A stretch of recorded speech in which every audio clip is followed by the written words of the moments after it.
찬송 부르겠습니다. 276장입니다. 찬송가 276장 부르겠습니다.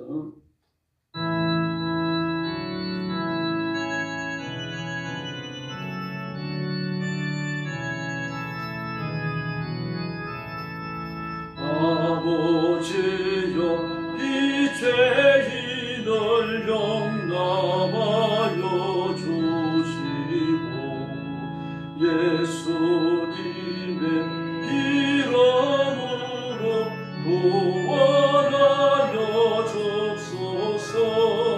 아버지를 멀리 떠나 벌써 오래되었고 험한 길에 고난 몸이 이제 돌아옵니다.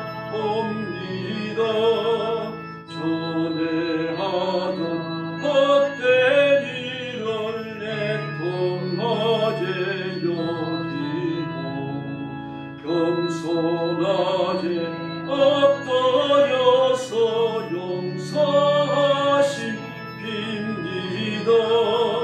은혜 감당 못하오니 회개하는 영혼과 나의 약한 육신까지 감히 드리옵니다. 나의 죄를 사하시려 주님 죽으셨으니 그 공로를 의지하여 주만 의지합니다. 아버지여, 용납하사 나를 품어주시고 주의 사랑 품 안에서 길이 살게 하소서. 아멘. 277장 부르겠습니다.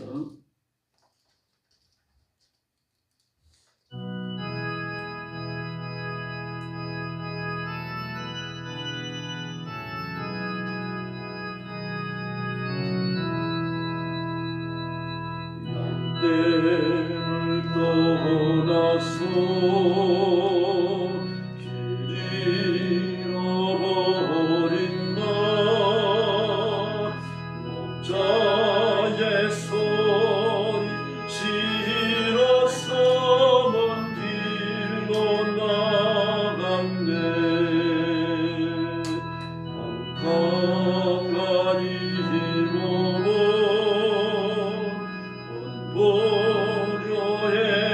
보려행가요. 아버지 용사 싫어서 먼 길로 나갔네. 이런 목자는 그 약을 찾으러 산 넘고 강을 건너서 사막을 지났네. 갈 길을 모르고 나 지쳐 있을 때 그 목자 마침 나타나 날 구원하셨네. 내 목자 예수는 날 사랑하셔서 그 피로 나를 씻으사 온전케 하셨네. 이런 양 찾아 그 위로 주시고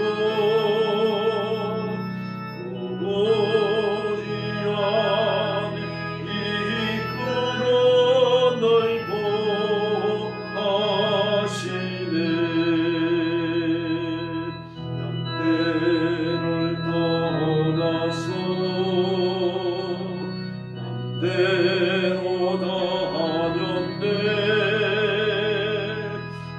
목자 음성 들으며 그 길을 따르리. 나 이제 후로는 방치 않으며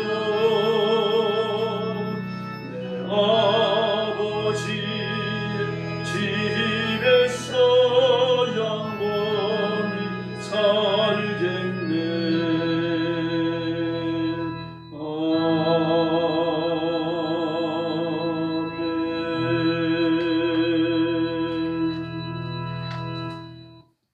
신앙 고백하겠습니다.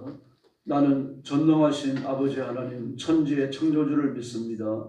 나는 그의 유일하신 아들 우리 주 예수 그리스도를 믿습니다. 그는 성령으로 잉태되어 동정녀 마리아에게서 나시고 본디오 빌라도에게 고난을 받아 십자가에 못 박혀 죽으시고 장사된 지 사흘 만에 죽은 자 가운데서 다시 살아나셨으며 하늘에 오르시어 전능하신 아버지 하나님 우편에 앉아 계시다가 거기로부터 살아있는 자와 죽은 자를 심판하러 오십니다. 나는 성령을 믿으며 거룩한 공교회와 성도의 교제와 죄를 용서받는 것과 몸의 부활과 영생을 믿습니다. 아멘. 자비로우신 아버지 감사합니다. 하루가 시작되는 미명에 저희들을 주 앞으로 부르시고 찬양과 경배로 하나님 앞에 영광 돌리는 이 존귀한 직무를 감당하도록 복 주셔서 감사합니다.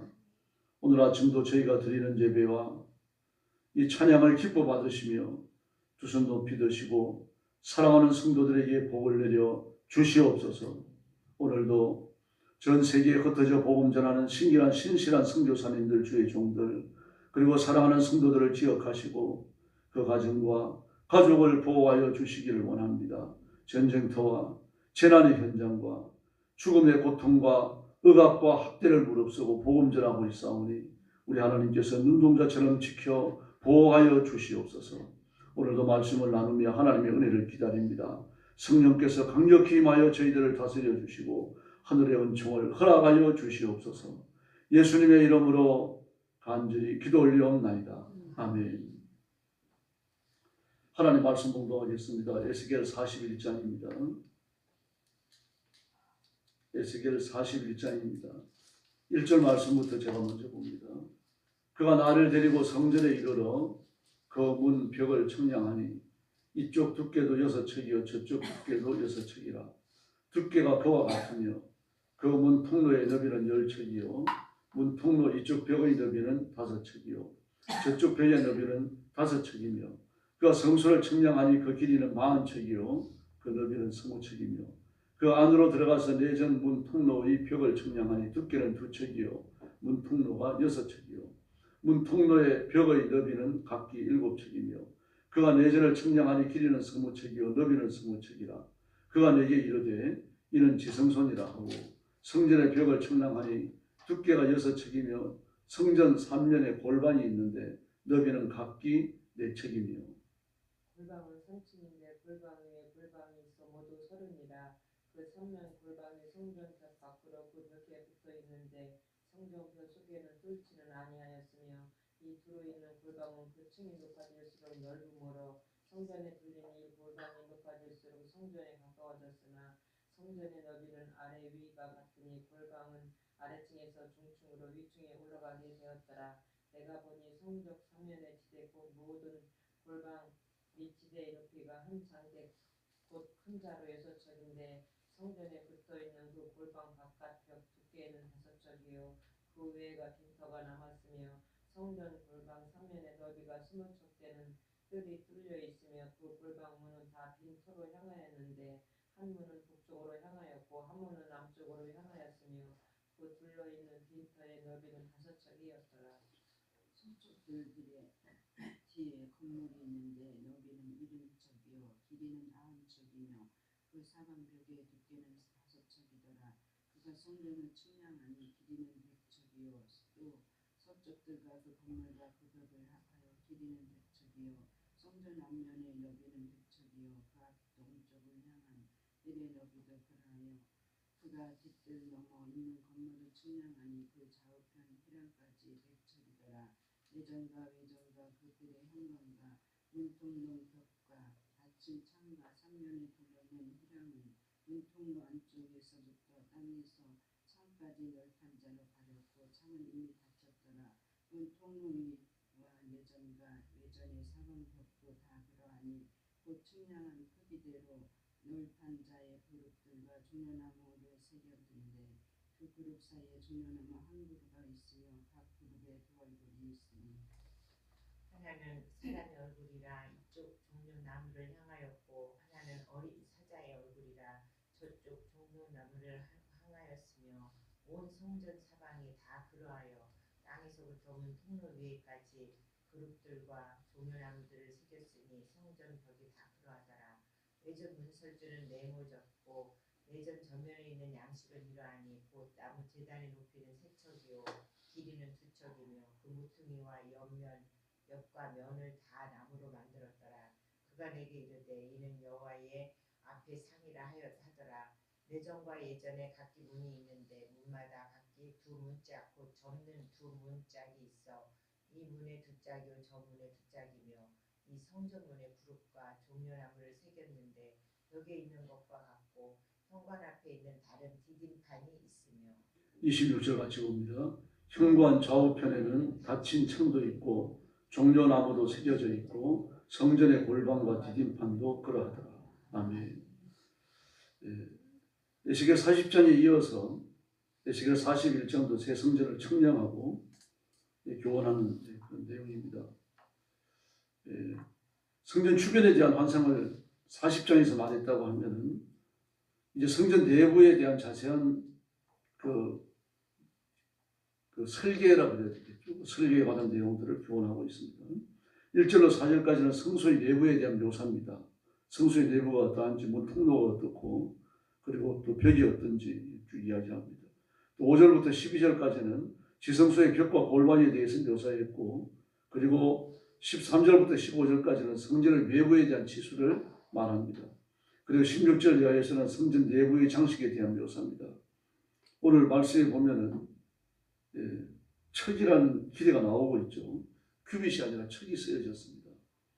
이 척을 한 큐빗에다가요 손바닥 넓이만큼을 더한 겁니다.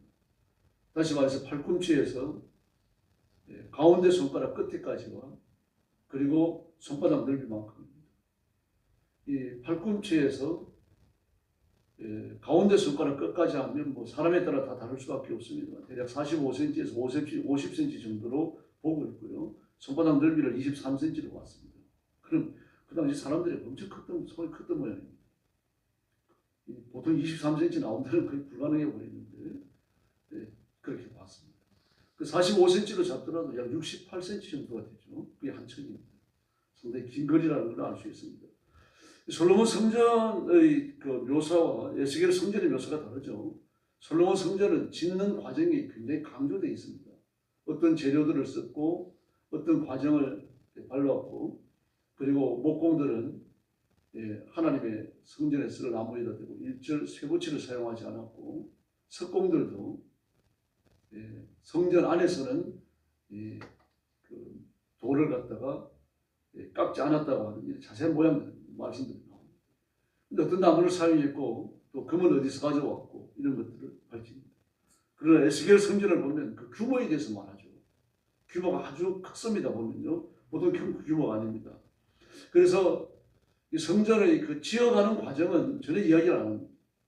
이렇게 지어라라고 하는 규모에 관해서만 계시를 했죠. 뿐만 아니라 이 성전은 지어진 적이 없습니다. 그러므로 이 성전의 궁극적 용도는 예수 그리스도의 대속을 보여주고자 하는 하나님의 위로의 메시지입니다. 더구나 이 말씀을 하시면서 뭐라 그럽니까? 이걸 전하라 그랬어요. 성전에 그냥 개요를 말씀하시면서 이걸 전해라. 성전의 바깥 모습, 성전의 안 모습, 자세한 내용에 관한 일종의 설계도 합니까? 말로, 글로 만들어진 설계도죠. 이 설계도를 전하라고 했습니다. 그러므로 그 잡혀간 이스라엘 백성들이 그 포로로 잡혀간 거 아닙니까? 죄짓고 죄인의 몸으로 잡혀간 거죠. 죄인의 몸으로 그 형량을 채우고 있는 겁니다. 70년간에 형량을 채우면서 감옥살이를 하고 있는 거죠. 그런 생활을 하면서 소망이 없죠. 뭐 성전 제사가 끊겨버렸으니까 하나님께 버림받았다고 하는 그 절망감이 얼마나 크겠습니까? 이제 더불어 포로 1세대는 신앙을 가진 채가 성경이 괜찮다고 그래요. 그 포로 2세대는 어떻습니까? 거기서 태어난 1세대예요. 이 사람들은 신앙에 관해갖고 뭐 눈으로 보는 건 없잖아요. 참여하는 게 없거든요. 그래서 고육지책으로 만들어내는 것이 뭡니까? 말씀을 가르치는 것이고, 그리고 피 없는 예배, 제사, 예배를 드리는 겁니다.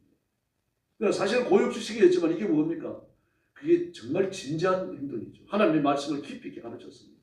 예전에는 포로로 잡혀오기 이전에, 죄수의 몸으로 감옥살이 하기 이전에는 어떻게 했습니까? 성전에 와서 배우는 게 아니에요. 집에서 배웠습니다. 근데 지금은 어떻습니까? 전부 회당으로 가야 됩니다. 회당으로 와서 랍비에게서 체계적인 교육을 받는 겁니다. 근데 차원이 달라져 버리는 거죠. 오늘 이런 사람들에게 성전 제사에 관하여, 또 하나님의 성전의 구별됨에 관하여, 뭐 부모님을 통해서 또 하나님의 말씀을 가르치는 랍비들을 통해서 가르쳐지지만 마음이 와닿기가 어렵죠. 그래서 에스겔을 통해서 눈에 보는 것처럼 하나님의 성전에 관한 계시를 주시는 겁니다. 그래서 에스겔은 이 환상을 통해서 불경하고 패역한 이스라엘 백성들이 다시 거룩하고 의롭게 회복되기를 바라고 있었던 겁니다. 물론 이것은 에스겔의 생각이었을 뿐만 아니라 하나님의 뜻이기도 했습니다. 성전 안에서 이루어지는 가장 중요한 것이 뭡니까? 죄사함이죠. 희생제사입니다.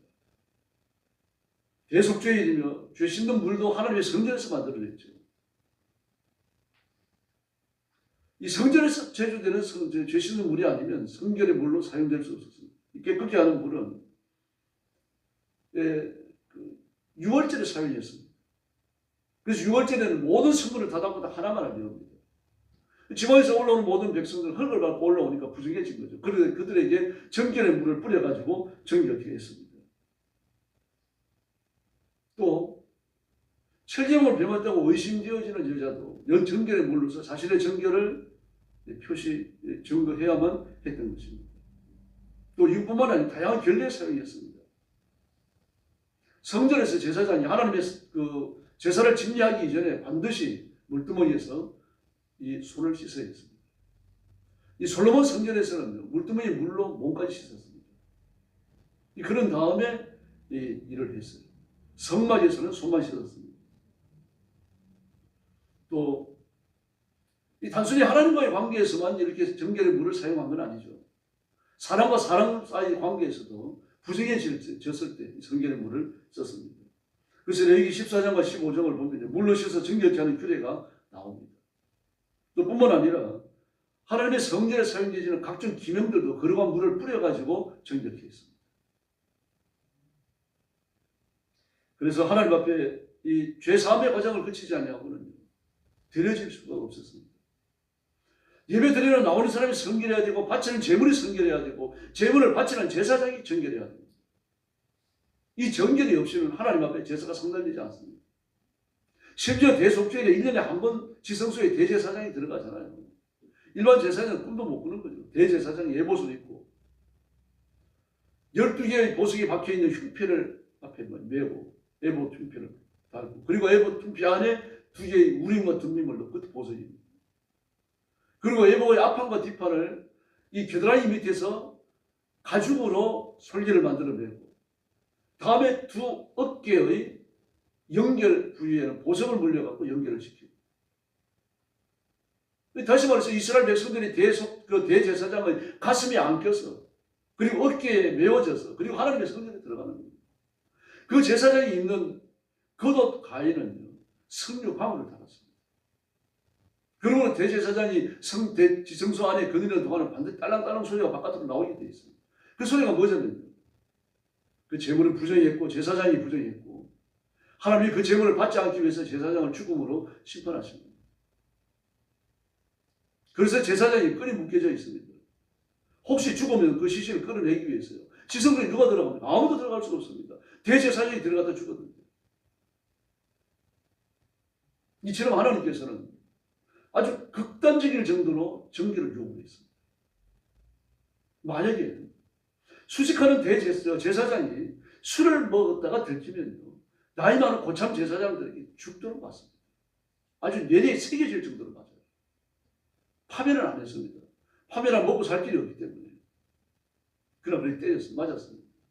다시 말해서 맞은 것이 생각나서 절대로 술을 입에 대지 않아야 되겠다고 결심할 정도로 그렇게 맞았어요. 이렇게 극단적 정결이 제사장들에게 요구되어졌던 겁니다. 하나님과 죄인들을 연결시켜주는 거였어요. 그래서 제사장들이 요구되는 것만큼 극단적 정결을 요구하지 않았습니다만 하나님 앞에 제물을 들고 나오는 백성들에게도 정결을 요구했습니다. 제물 자체를 성결해야만 했고 제물을 바치는 일상적인 삶도 역시 성결하게 구별되어져야만 했습니다. 그 다음에 하나님 앞에 드려집니다. 제물을 가지고 온 사람은 자신의 몸을 기대고 안수의 과정을 통해서 짐승과 함께 하나님 앞에 바쳐지고 죽는 그 과정을 거치고 그 다음에 이제 하나님 앞에 죄 용서받는 결실을 맺게 되어지는 겁니다. 바로 이것이 대표적인 영적 교통입니다. 이 영적 교통이 봉쇄되었어요. 포로 기간 동안에. 죄인으로 유배 생활하는 동안에 그 포로가 되어져가지고 감옥에 갇혀가지고 말입니다. 죄수로 형량을 채우는 그 기간 동안에 이 통로가 막혔다는 거예요. 하나님을 찾아가는 유일한 통로, 하나님을 뵙는 유일한 통로, 죄 용서를 받는 통로, 죄 용서 되어졌다라고 선포가 되어지는 통로, 이 막혀버렸어요. 그러므로 제사는 죄인이 하나님을 찾아가는 유일한 기능이었어요. 이게 없어져 버린 거예요. 그러니까 범죄하면서도 하나님의 성전이 있으니까 한쪽으로 마음을 놨던 겁니다. 그래서 이제는 성전이 없어져 버렸습니다. 파멸되어졌어요. 그래서 고육지책으로 회당을 만들었다고 했던 겁니다. 사실은 고육지책이죠. 그러나 고육지책이 어떻게 되었습니까? 오히려 복이 된 거죠. 예배의 순수성을 회복할 수 있었으니까요. 말씀을 깊이 있게 배우고 그리고 말씀을 후세에게 전달하고 하나님의 성전에 대한 그리움과 열망과 갈망을 만들어내고 그리고 고향으로 돌아가야 되겠다고 하는 이 생각을 가지게 만들었던 겁니다. 지금도 마찬가지입니다. 우리 영원히 가서 쉬어야 할 것은 하나님의 나라인 줄로 믿습니다. 이 땅에서 나이 먹고 병들고 피곤하고 지친 몸 이거 어떻게 할 수가 없습니다.